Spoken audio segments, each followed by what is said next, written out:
মুন্সিগঞ্জের মীর কাদিমের ধবল গরুর সুখ্যাতি দেশজুড়ে।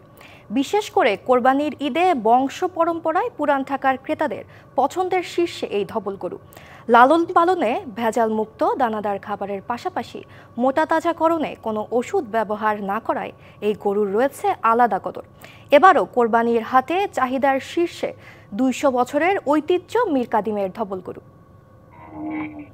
একটা সময় ছিল যখন হাটে মীর কাদিমের গরুর ছিল অন্যরকম কদর। প্রাকৃতিক উপায়ে লালন পালন, সুস্বাস্থ্য আর গায়ের ধবধবে সাদা রং এদেরকে আলাদা করে রাখত অন্য সব গরু থেকে।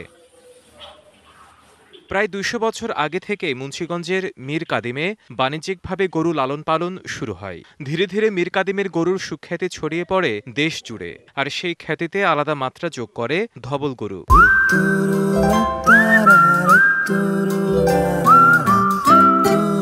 পাবনা, যশোর, কুষ্টিয়া, টেপাখোলা, তারপরে আপনার এসব আর কি বিভিন্ন ডিস্ট্রিক্ট থেকে এই গরুগুলো আমরা সংগ্রহ করি। জ্ঞান হওয়ার পরে থেকে আমার বাপ দাদারা এরাও পালছে, এখন আমরা পালি। সন্তানাতে বেশি মায়া করে লালন পালন করে এই গরু।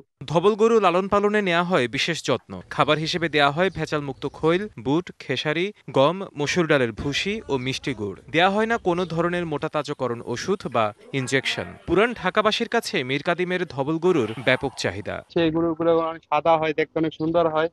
গরুগুলা যেই দেখবে তারই পছন্দ হবে। এটা আদিকাল থেকে আমরা এই কারণে পুরাটা অনেক মানুষই মীর কাদিমের গরুর উপরে আস্থা। হাসা গরু, সাদা গরু, এই গরুটি আপনার পুরান ঢাকার ওনারা অনেক চয়েস করে। জেলা প্রাণী সম্পদ কর্মকর্তা জানান, এই অঞ্চলের ঐতিহ্যের অংশ হিসেবে ধবল গরু লালন পালনে খামারিদের সার্বক্ষণিক সহযোগিতা দেয়া হয়। এই গরুগুলো আমাদের নিবিড় তত্ত্বাবধানে রয়েছে। এই গরুগুলোকে আমরা বিনামূল্যে টিকা এবং চিকিৎসা প্রদান করে আসছি।